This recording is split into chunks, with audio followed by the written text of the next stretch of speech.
নিজেকে সুখী দেখানো খুবই সহজ।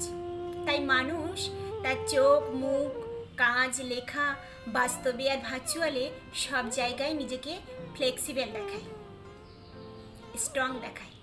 আর সব থেকে মজার ব্যাপার হলো সবাই এটাই দেখে। কিন্তু দুঃখ দেখানো কঠিন, দুঃখ জানানোও কঠিন।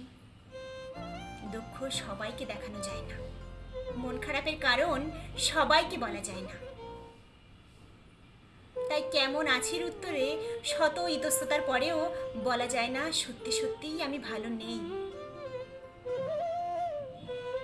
দুঃখ প্রকাশের জায়গা সবার থাকে না, দুঃখ জানার আকুতিও সবাই প্রকাশ করে না। দুঃখ দেখানোর জায়গা হতে হয় প্রশান্ত, হাতে সময় থাকতে হয়, ধৈর্য থাকতে হয়, আর মনে থাকতে হয় প্রশান্তির ছায়া। যার এটা নেই সে মূলত একা, ভীষণভাবে একা।